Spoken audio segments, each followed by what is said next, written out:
Assalamualaikum warahmatullahi wabarakatuh.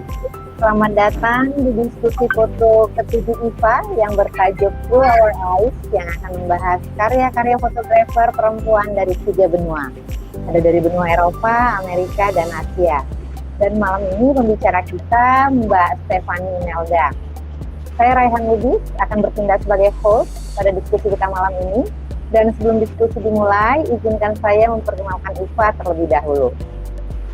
IFA adalah singkatan dari Indonesian Female Water Tour, sebuah komunitas yang baru dibentuk pada awal Oktober lalu dengan maksud berpartisipasi dalam memajukan dunia fotografi dengan mengangkat karya-karya fotografer perempuan baik secara personal maupun komunitas.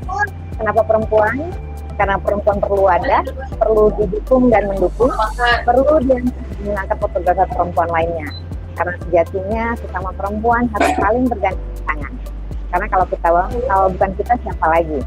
Nah, salah satu yang pertama IFA ini adalah diskusi foto yang biasa digelar setiap 2 minggu sekali dengan narasumber dan topik yang berbeda-beda tentunya. IFA sangat membuka kesempatan bagi fotografer perempuan di seluruh daerah di Indonesia untuk ikut berpartisipasi sebagai narasumber. Rekaman diskusi foto IFA juga bisa dilihat di channel YouTube dengan nama akun Indonesian Female Water Tour. Silahkan subscribe, like, dan komen, serta jangan lupa ya tekan belnya. Dan bila ada pertanyaan ke narasumber atau masukan buat kami, silahkan juga menuliskan di kolom komentar. Selanjutnya diskusi malam ini akan dipandu oleh Mbak Elsa Anggraini yang tentunya juga seorang fotografer. Dan sedikit tentang Mbak Elsa, beliau mulai belajar foto secara otodidak itu ketika SMA saat mengikuti kegiatan pers abu-abu di Gema Bernas, Yogyakarta. Kemudian memperdalam ilmu fotografinya ketika melanjutkan studi di LPK Tarakanita dan lebih memperdalam lagi ketika kuliah di jurusan Komunikasi Massa Universitas Indonesia.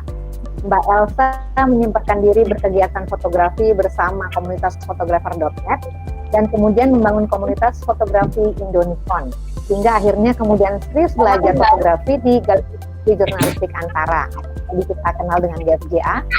Dan beberapa kali Mbak Elsa juga telah menggelar pameran bersama. Sekitar tahun 2004, Mbak Elsa bekerja di Octagon untuk workshop fotografi Neumarkt, kemudian berpameran juga di Solo pada September 2005 dalam kegiatan Festival Wayang Indonesia tentang kehidupan seniman tradisional W.O. Barata dengan kurator waktu itu Bang Arba'in Rambe. Setelah itu kegiatan fotografi Mbak Elsa lebih banyak seputar prawedding, wedding, dan maternity hingga tahun 2011. Di tahun 2017 Mbak Elsa kembali ke dunia jurnalistik dan fotografi dengan mengabdikan diri sebagai guru seminar ekstrakurikuler di SMA Pangudi Luhur Survasi Bekasi. Nah, itu sekilas tentang Mbak Elsa. Untuk tidak memperpanjang kata, dan saya serahkan ke Mbak Elsa. Silakan Mbak Elsa. Ya, terima kasih Kak Raihan. Oke, apa kabar teman-teman semua? Semoga semua yang hadir di sini dalam kondisi sehat walafiat ya. Oh ya, atas nama IFA, kami mengucapkan selamat Hari Natal bagi yang merayakannya. Sebelum kita mulai, mungkin ada baiknya kita nonaktifkan dulu mikrofon masing-masing supaya kita bisa lebih fokus pada suara narasumber nanti ya. Oke teman-teman, malam ini di penghujung 2020, IFA menggelar diskusi foto yang ke-7 dengan judul Through Our Eyes, menampilkan karya foto para fotografer perempuan dari benua Asia, Eropa, dan Amerika. Mengutip ucapan dari Eve Arnold, seorang fotojurnalis dari Amerika, I didn't want to be a woman who photographer that would limit me. I wanted to be a photographer who was a woman with all the world open to my camera. Mungkin kalau diterjemahkan secara harafiah, kurang lebih maksudnya saya tidak ingin menjadi fotografer perempuan itu yang membatasi saya, tapi saya ingin menjadi fotografer yang dengan semua dunia terbuka untuk kamera saya. Kalimat tadi saya rasa mewakili karya-karya yang akan ditampilkan malam ini ya. Bagaimana mata kita membidik semua realita kehidupan dunia melalui kamera. Dengan fotografi, para fotografer perempuan kali ini bercerita tentang apapun dan dengan subjektivitas masing-masing. Bagaimana fotografi bisa bercerita tentang realita tersebut melalui gaya semiotika maupun apa adanya. Akan kita lihat dalam karya fotografi para fotografer dari benua Asia, Eropa, dan Amerika yang akan dipandu oleh Imelda Stefani. Sedikit tentang Fanny, dia lahir 9 Agustus 73, lulus fotografi IKJ tahun 2000, mengikuti berbagai foto workshop di dalam dan luar negeri, foto training di Belanda, residensi program di Paris, Singapura, Belanda, dan Amerika Serikat, dan mengikuti pameran foto hingga foto festival di dalam dan luar negeri sejak tahun 96. Pernah juga mengajar di beberapa perguruan tinggi swasta, lembaga maupun perguruan tinggi negeri, baik sebagai pengajar tetap maksudnya, maupun pengajar tamu. Sejak 2012, Fanny menyudahi fotografinya dan berkonsentrasi menjadi ibu rumah tangga hingga hari ini. Oke teman-teman, baiklah. Kembali sebelum kita mulai diskusi, saya minta kerjasamanya untuk menonaktifkan suara mikrofonnya itu dicoret merah selama presentasi berlangsung. Nanti jika ada pertanyaan, silakan langsung mengisi daftar di kolom chat. Kami akan bantu untuk membacakan pertanyaan Anda. Baik, terima kasih. Silakan Fanny untuk memulai presentasi. Oke, terima kasih Elsa Anggraini. Juga buat Raihan Lubis yang sudah nemenin saya malam hari ini. Selamat malam semuanya. Terima kasih sudah bergabung di diskusi foto IFA yang ke-7. Terima kasih buat teman-teman IFA yang sudah memberikan kesempatan kepada saya. Pada malam hari ini, izinkan saya mempresentasikan karya beberapa fotografer perempuan dari 3 benua dengan tema Through Our Eyes. Kebetulan di bulan Desember ini kita juga memperingati Hari Ibu. Jadi saya mengucapkan selamat Hari Ibu buat para perempuan yang sudah memberikan dedikasinya dan integrasinya buat generasi penerus. Diskusi ini juga akan jadi penutup di tahun 2020 ini.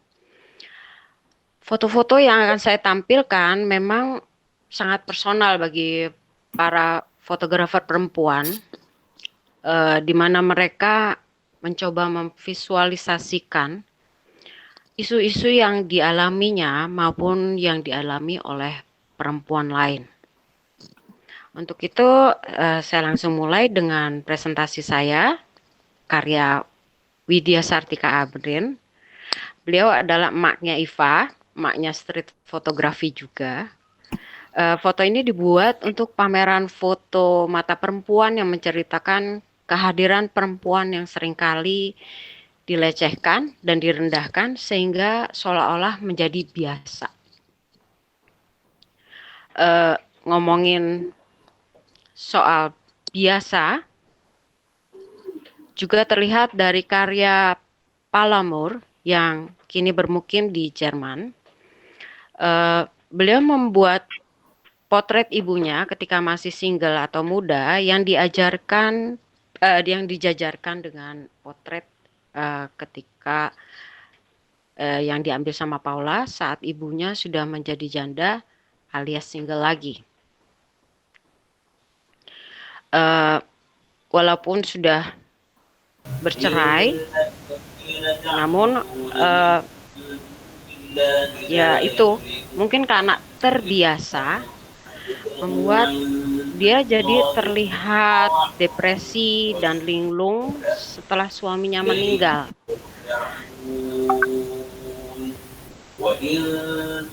Yang ini adalah karya fotografer Thailand, di mana ceritanya bisa melihat dua sisi yang berbeda dari seorang remaja putri.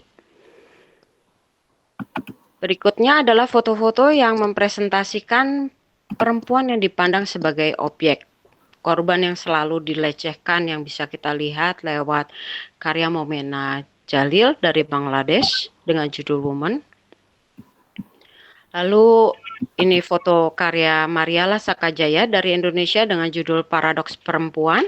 Di sini ditulis permasalahan yang diangkat bukanlah wanita sebagai korban kekerasan yang dilakukan oleh lelaki, melainkan wanita yang tutup.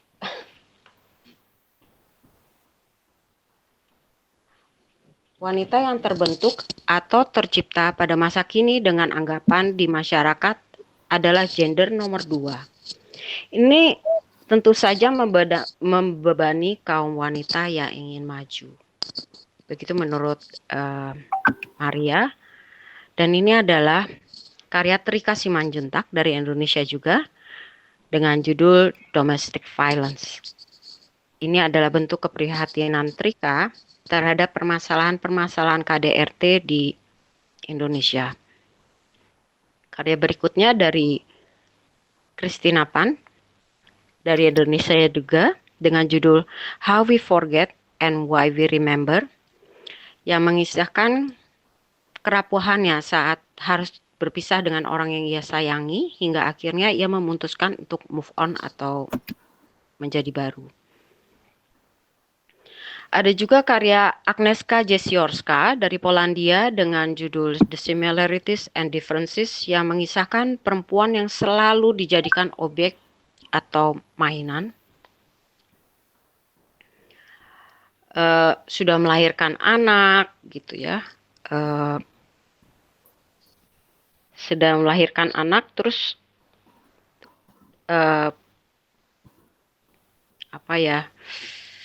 laki-laki yang seharusnya melindungi atau pantas menjadi bapaknya malah seringkali menjadikan pacar atau pasangannya.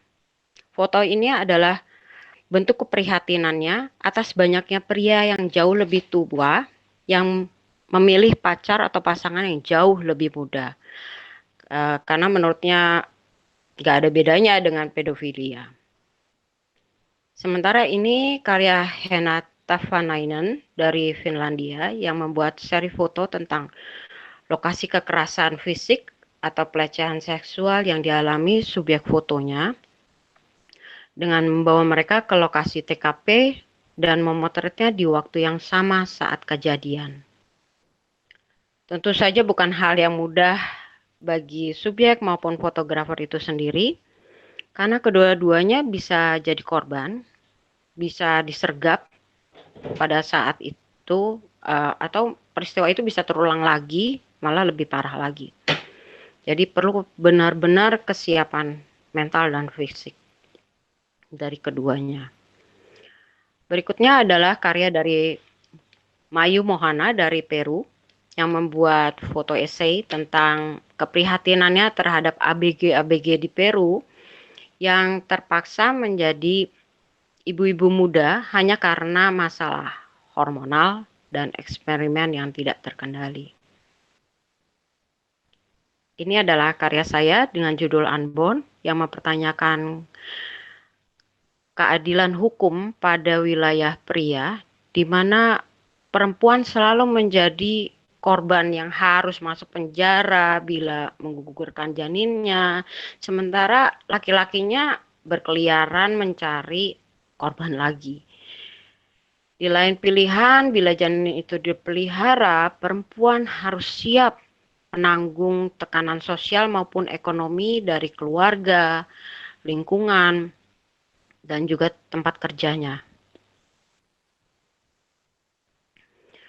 Lagi-lagi, sampai kapan kita membiarkan diri kita terus menjadi objek yang harus menanggung ketidakadilan dalam hukum? Sampai kapan kita melemahkan iman kita dan mewarisi budaya lama bagi perempuan di masa depan? Berikutnya ini adalah foto Joni, 3 tahun. Dia lahir di penjara wanita Tangerang tahun 2006. Ibunya adalah sebenarnya korban dari KDRT. eh, namun dia masuk penjara karena membunuh suaminya demi melindungi kandungannya. Waktu itu dia sedang berada di public space atau tempat umum saat suaminya memukuli dia, dan pada saat itu sebenarnya banyak orang ada di situ, tapi nggak ada satupun yang tergerak untuk memisahkan mereka atau melerai, sehingga dia pada akhirnya berpikir bahwa dia jalan sendiri. Gimana caranya saya bisa membuat janin saya ini aman. Akhirnya saat suaminya sedang terlelap tidur, dia bunuh. Kebetulan mereka WNA, dan saya nggak ngerti lagi proses hukum mereka karena saya nggak ngikutin terlalu lama di sana. Tapi beberapa bulan kemudian saat saya kembali, Joni dan ibunya sudah tidak ada di situ lagi, sudah kembali ke negaranya. Berikutnya adalah karya dari Lucia Nimkova dari Slovakia. Apakah kecantikan bisa memberi kemenangan, penghargaan, dan perubahan seperti yang digambarkan di sini pada Instant Woman? Atau pada karya Fitri Yuliani dalam Make Me Over?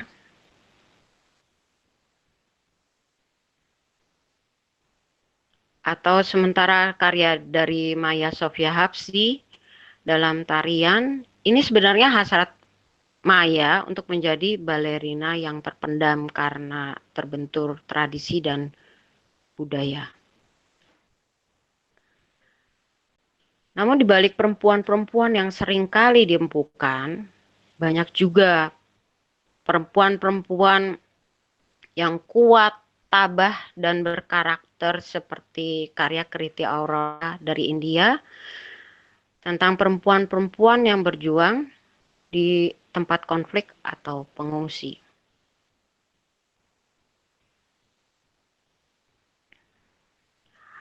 Atau perempuan-perempuan korban tsunami Aceh, karya Veronica Wijaya dari Indonesia yang menceritakan ketabahan ibu yang kehilangan anak-anaknya yang menjadi korban tsunami, membangun semangat hidupnya seorang diri dalam ketidakpastian hingga akhirnya dipertemukan oleh anak yang selamat dari tsunami namun kehilangan orang tuanya. Nah, ini fotonya. Saya sengaja sebenarnya membuat displaynya seperti peta Nangro Aceh Darussalam. Oke. Ketegaran juga ditunjukkan lewat foto yang dibuat oleh Ana Cecilia Gonzalez dari Peru. Lewat foto napi perempuan yang menghibur diri lewat kontes kecantikan dan adu kebisaan di penjara wanita di Peru.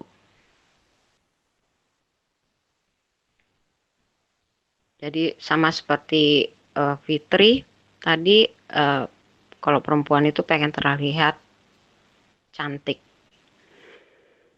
Ada juga karya Malahayati dengan judul Malam Melawai, yaitu tentang kehidupan pekerja malam. Kalau kita perhatikan karya-karya Malah seringkali menggunakan simbol-simbol semiotik dalam fotonya.